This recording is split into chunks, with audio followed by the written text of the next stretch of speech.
talk to Papa.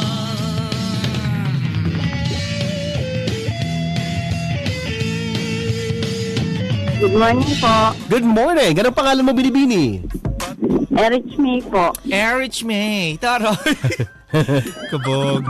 Sige, Erich na lang. Oo. Erich, balita namin problemado ka daw. Anong nangyari, Erich? Ano po kasi, teenage mom po kasi ako, tapos single mom na rin po. Ano no? Teenage mom at single mom. Kailan ka nabuntis? Ano po, noong October October. 2022 po, Ilang taong ka na ba nung nabuntis? 16 po.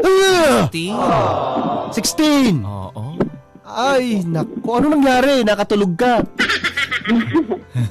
Hindi po. Ha?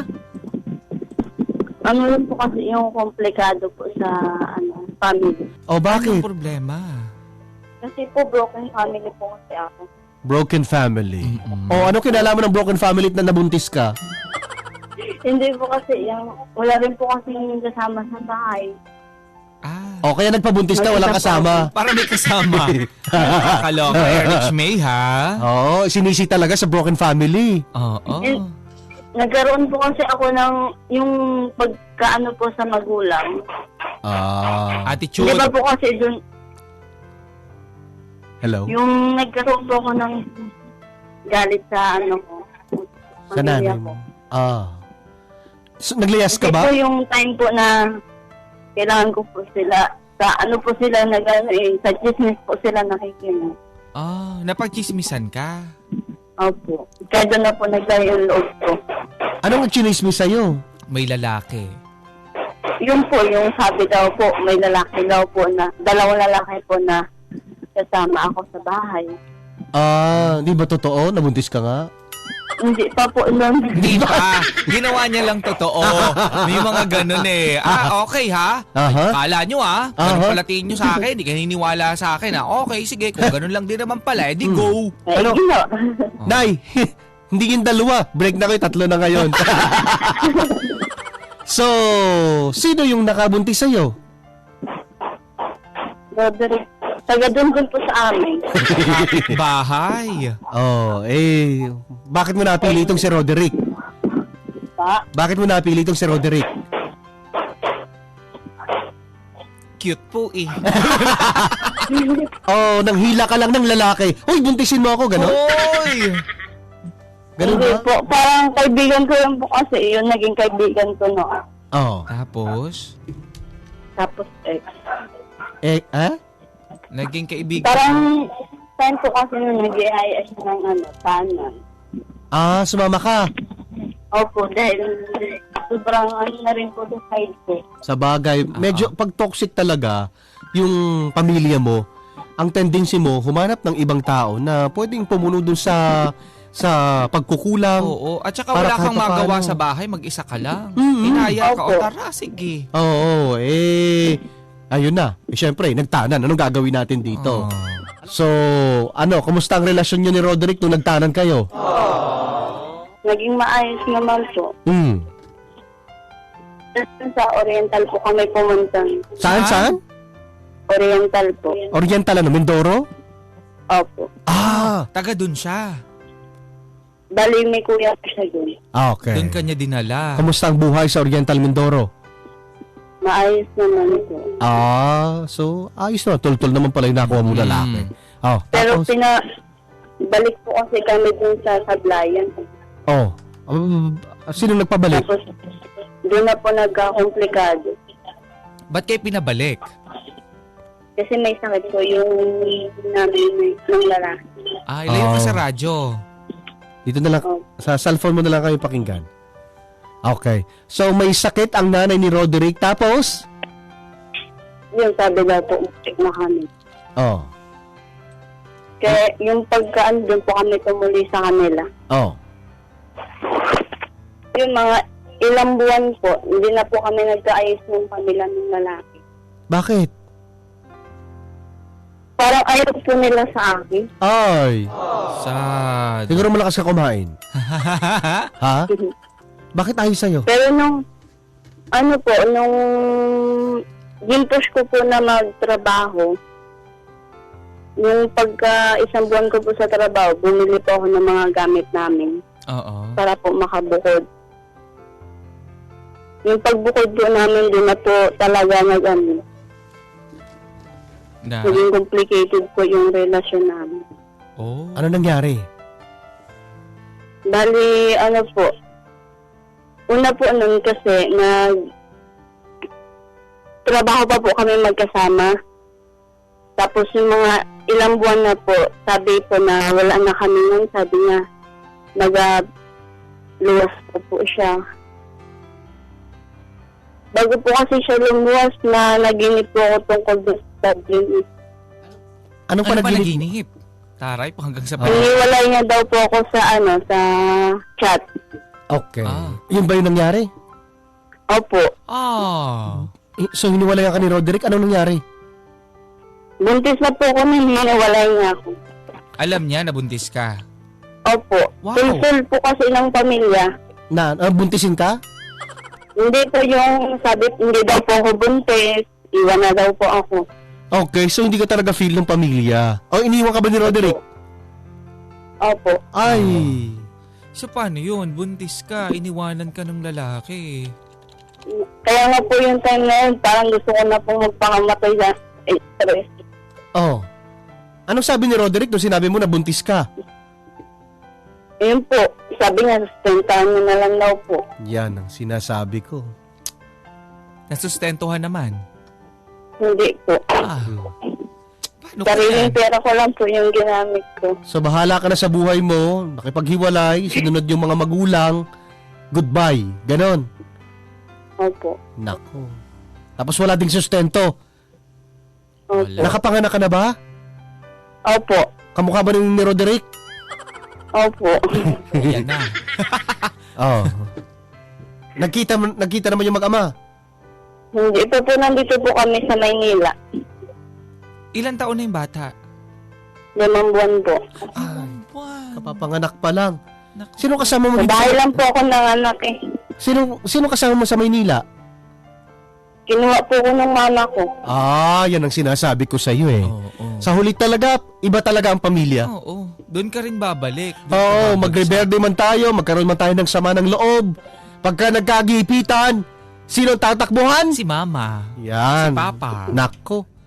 Paano mo sinabi sa nanay mo na buntis ka, iniwan ako ng lalaki na kabuntis sa akin, pwede ba akong bumalik dyan? Alam niya naman po. Oh.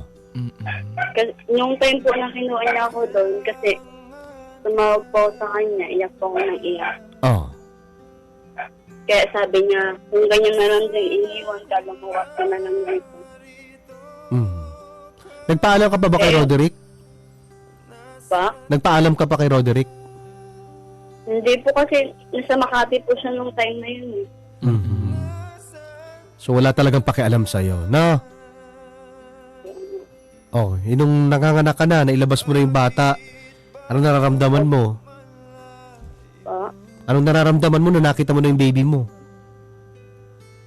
Medyo gumaan po yung pakiramdam ko.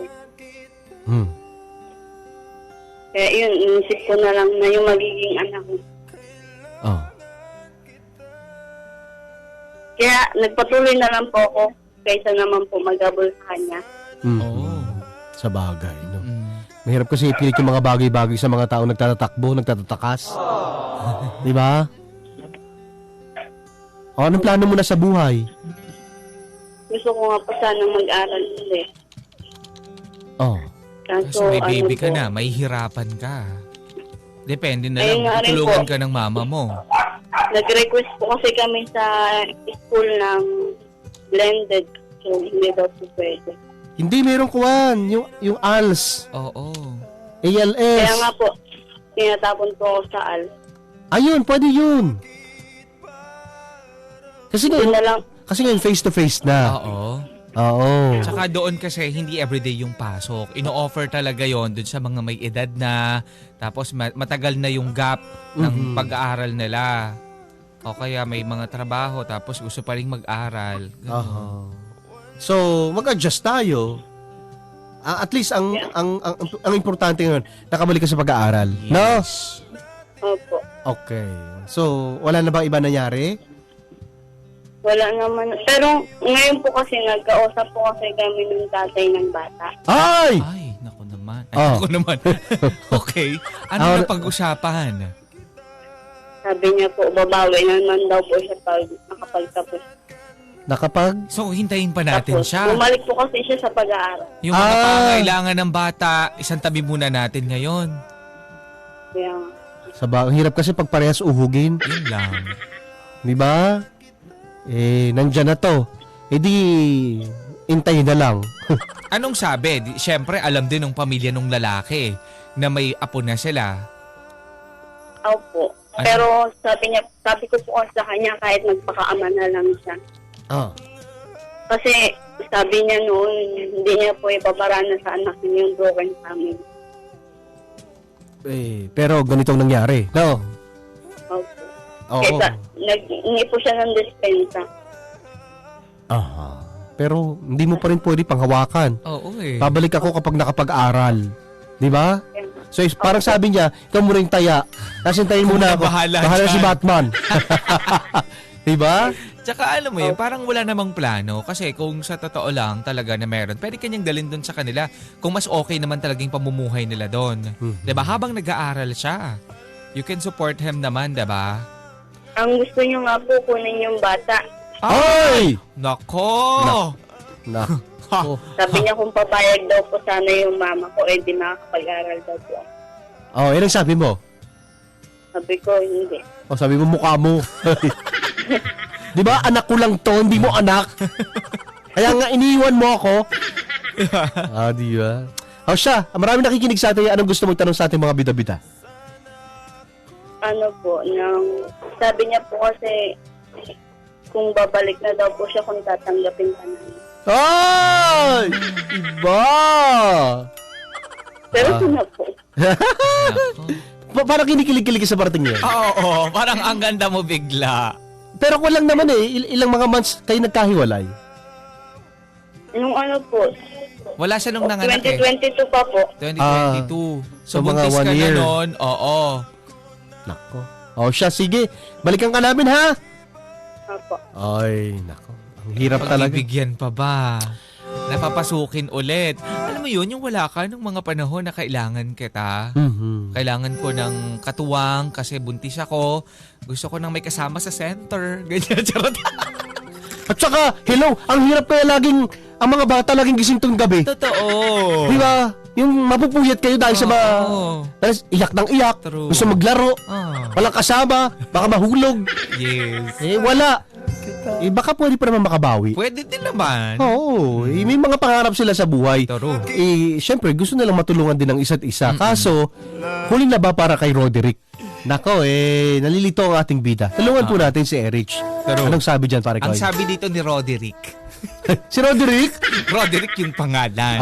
Sabi dito, wag mo nang asahan yung pangako. Sa huli, pag bumigay ka at nabuntis ka, iwan ka na naman. Tama na, habulin mo na lang yung sustento ng ama. Kasi may batas na pag dinibigay ang ama, may kulong. Wag mong ibigay ang sarili. Ikaw din ang mahihirapan. Nandiyan naman ang nanay mo para suportahan ka. Hindi ka naman pababayaan, lalo na ang apo niya. Susme, saan po kukuha ng pasustento? Wala kang trabaho. Ay babawi na nga lang daw. Hintayin daw siya. Mag-aral. Oo. Sinasabi ko sa inyo Sabi ni Jomelyn, wag mo nang bigyan ng karapatan yan, ang kapal ng mukha. Patapos kayo iniwan, tapos hindi sinusuportahan. Buntis ng buntis, pagka nandiyan na, ay, napakagaling! Ano pa sabi dyan? Ito, sabi ni Christine, mag-aral ka muna ate para sa future at baby mo. Madaming lalaki dyan, lalo na pag nakatapos ka, sila ang hahabol sa'yo. Kung ayaw sa'yo ng biyanan mo, di wag mong pagsiksikan sarili mo sa taong ayaw sa'yo. Hindi sila gold para pahalagahan. Ay! Oo, gold ka ba? Nagsasangla yung misis ko, puro gold. True. Sabi naman ni Ami, sabi ni Ami, bigyan mo ng isang chance. Sino ba naman tayo para hindi magkamali? Para lumaki ang anak mo na hindi broken family.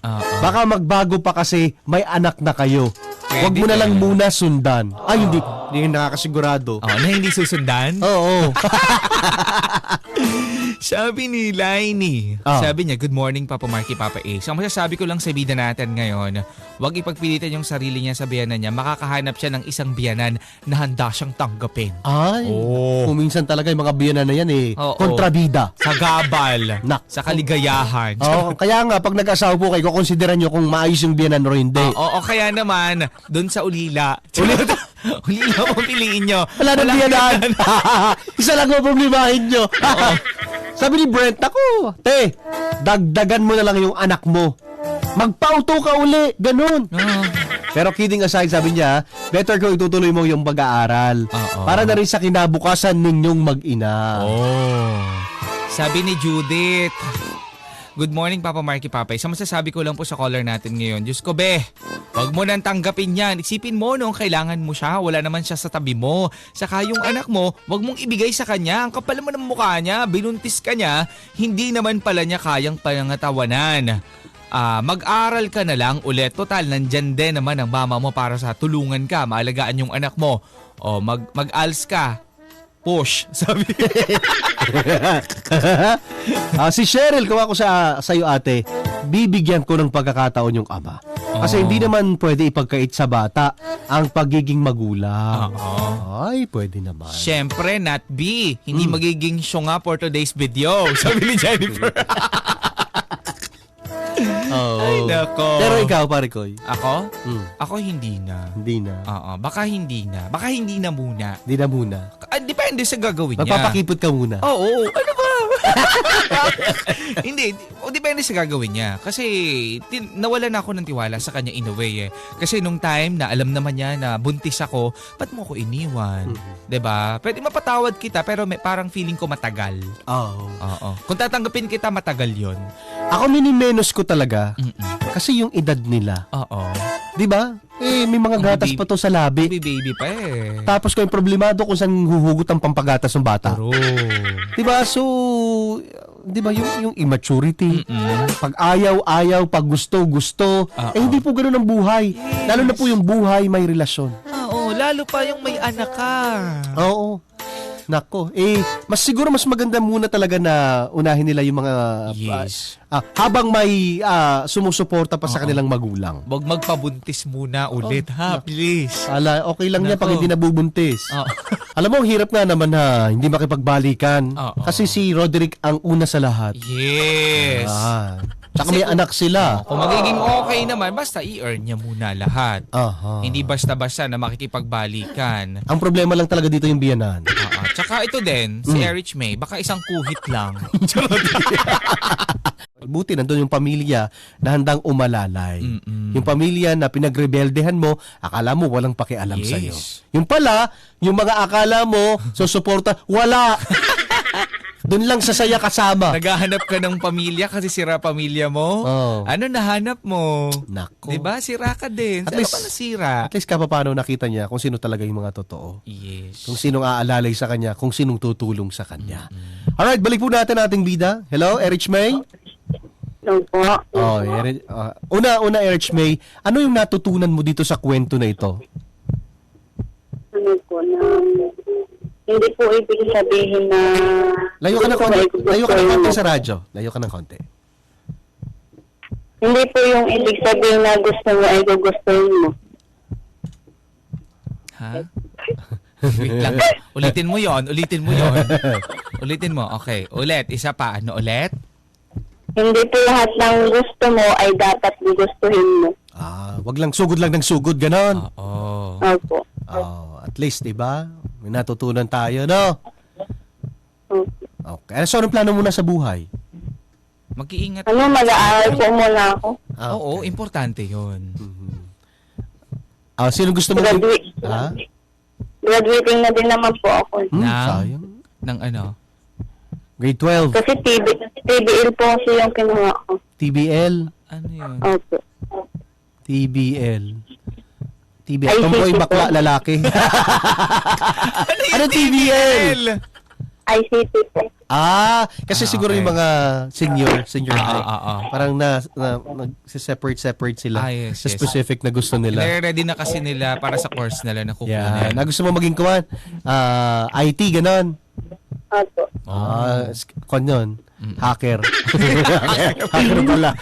Okay. Siya, sino gusto mong bigyan ng mensahe? Si Roderick.